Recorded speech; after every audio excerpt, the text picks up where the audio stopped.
dương chưa thà côngคนเนี่ยติดบ้าน buyers เนี่ยคืออาจប្រើอิทธิพลរបស់ខ្លួនក្នុងរឿងមួយទៀតមិនខ្ញុំនិយាយថាសមត្ថភាពគឺចែកចាយប្រាក់ចំណេញឲ្យទាំងអស់គ្នាបានរស់យ៉ាងសមរម្យដោយសមត្ថភាពទី2ក្រុមហ៊ុន buyers នេះគឺអាចជំរុញឲ្យមានតម្លាភាពពីព្រោះនៅប្រទេសកម្ពុជាមានការលាក់បាំងច្រើនណាស់ក្រុមហ៊ុនកាត់ដេរនៅស្រុកខ្មែរមិនលាតត្រដាងព័ត៌មានជាសាធារណៈព័ត៌មានដែលនៅប្រទេសគេដល់ទៀតយើងគឺអត់មានលាក់បាំងដូចជាព័ត៌មានតាក់ទងទៅនឹងអ្នកដែលមានភាគហ៊ុនអ្នកដែលមានភាគហ៊ុនគេអង្គថា ownership គឺ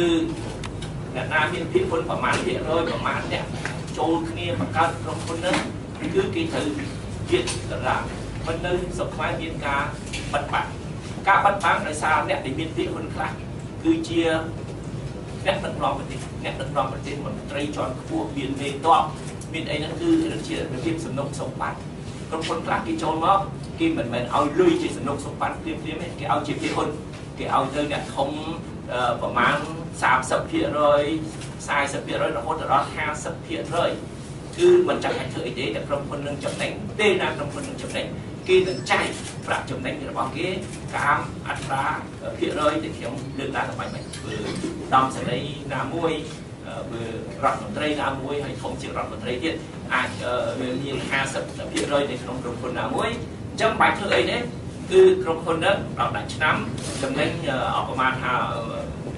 10លានគឺមន្ត្រីរាជការទាំងប្រកបទៅគឺបាន5លានបានពាក់កណ្ដាលដោយស្វ័យប្រវត្តិហ្នឹងសំណុកសម្បត្តិប៉ុណ្ណានេះសោករបៀបហ្នឹងគឺបានរាល់ឆ្នាំមិនមែនសោកតែម្ដងចប់ទេគឺបានជាភាគហ៊ុនគឺបានរាល់ឆ្នាំប្រមាណភាគរយនៃប្រាក់ចំណេញរបស់ក្រុមហ៊ុនអញ្ចឹងហើយបានយើងឃើញនៅរោងចក្រខ្លះគឺមានការបង្ក្រាបសាហាវជាងគេសាហាវលឿនប្រៀបធៀបនឹងការបង្ក្រាបនៅទីកន្លែងណាខ្លះដោយសារពួកអ្នកដែលមានភាគហ៊ុនហ្នឹងគឺមនុស្សមានអំណាចធំហើយមនុស្សតែងតប់ដូចនៅផ្លូវជាតិលេខ4នៅកបូលយើងដឹងថាលោកចាប់ភក្តីមេតបឆាត់យោនៅកបូលគាត់មានភាគហ៊ុននៅក្នុងក្រុមហ៊ុនដែលលើជាប់វិជារបស់គាត់ហើយវាមិនមែនឈ្មោះគាត់ខ្លួនឯងគឺក្មួយរបស់គាត់ឈ្មោះចាប់សង្វាត់គឺមានភាគហ៊ុនចឹងហើយបានក្រុមហ៊ុននោះគឺប្រើយុធាឆាត់យោដូចជាបុគ្គលិកទាំងក្រុមមេតបមានភាគហ៊ុនមេតបវិជាថៅកែដែរគេយកទាហានឆាត់យោទៅការពារក្រុមហ៊ុនគេទៅវាយកម្មករដោយសារគេមានផលប្រយោជន៍ទាត់នេះជាអង្គើបុគ្គលួយមួយដល់ធ្ងន់ធ្ងរមកធ្វើបាបជាវិបត្តិកម្មករបែបហ្នឹងហើយខ្ញុំដឹងថាមានក្រុមហ៊ុនដទៃទៀតគឺមានអ្នកធំនៃការអំណាចពួកមែនតើគាត់មានភាគហ៊ុនឬមួយក៏ប្រពន្ធគាត់ឬកូនគាត់អញ្ចឹងបើគាត់សាហាវគាត់ត្រូវយកកម្លាំងតបមកការពារមកការពារក្រុមហ៊ុននេះគឺការពារភាគហ៊ុនរបស់គាត់ការពារផលប្រយោជន៍របស់គាត់ការពារលុយរបស់គាត់ហើយមិនគឺបាបការនោះអញ្ចឹងហើយបានយើងទាមទារឲ្យក្រុមហ៊ុនអន្តរជាតិដែលទិញសម្ភារបំពាក់ពីស្រុកខ្មែរទៅដាក់សម្ភារក្រុមហ៊ុនណាបើមិនលាតត្រដាងការពិតពីព្រោះការពិតជាការចាំបាច់ដើម្បីរកយុត្តិធម៌ជូនកម្មករដើម្បីបញ្ចប់ភាពសាហាវធំធេងមកលើជាបរិបទខ្មែរដល់ដឹងការពិតហេតុអ្វីបានមានការបង្ក្រាបសាហាវដល់ថ្នាក់នេះគឺដោយសារមានអ្នកធំនៅស្រុកខ្មែរមានភាគហ៊ុនហើយភាគហ៊ុននោះមានប្រមាណនៅកន្លែងណាខ្លះក្រុមហ៊ុនណាខ្លះត្រូវឲ្យ buyer ក្រុមហ៊ុនអ្នកទិញអីវ៉ាន់ពីស្រុកខ្មែរដាក់សម្ពាធដើម្បីឲ្យមានបណ្ដាការពិតទាំងអស់នេះនិងទី2យើងយល់ឃើញថា buyers ក៏ជួយជំរុញឲ្យមានសេរីភាពក្នុងការសម្ដែងមតិសេរីភាពក្នុងការធ្វើបាតកម្មសេរីភាពក្នុងការបង្កើតសហជីពសេរីភាពកម្មករចូលរួមក្នុងសកម្មភាពសហជីពមានសហជីពអាចធ្វើសកម្មភាពស្របច្បាប់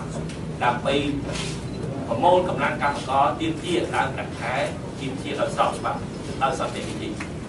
ហើយឥឡូវនេះឃើញនៅស្រុកខ្មែរយើងមានការបំបត្តិកាត់បន្ថយយ៉ាងធ្ងន់ធ្ងរនៅសេរីភាពទាំងអស់នេះអញ្ចឹងបើយើងសូមឲ្យ buyers ជំរុញឲ្យមានការគោរពសេរីភាពនេះពីព្រោះមានតែ buyers ទេដែលមានឥទ្ធិពលហើយ buyers អ្នកទិញហ្នឹងអាចប្រមាថថាក្រុមហ៊ុនណាដែលបណ្ដោយឲ្យមានការបង្ក្រាបកម្មករបែបនេះចាប់កម្មករបែបនេះបិទសហ ជីពចាក់មេសហជីពដាក់គុកគឺមិនត្រូវឲ្យ buyers ក្រុមហ៊ុននេះទិញអីបានពីក្រុមហ៊ុននឹងទេហើយគឺប្រទេសកម្ពុជាទាំងមូលមានអ្នកដឹកនាំនៅតែគឺបាបកម្មករមិនព្រមលើកតម្កើងសមត្ថភាពក៏មិនជួយតម្លាភាពក៏មិនជួយសហការសេរីភាពក៏មិនជួយសហការដើម្បីការពារសិទ្ធិនិងជីវភាពរស់នៅរបស់កម្មករគឺមានតែ buyer ហ្នឹងទេមានតែក្រុមហ៊ុនទិញទេដែលមានឥទ្ធិពលរកដំណោះស្រាយនៅប្រទេសកម្ពុជា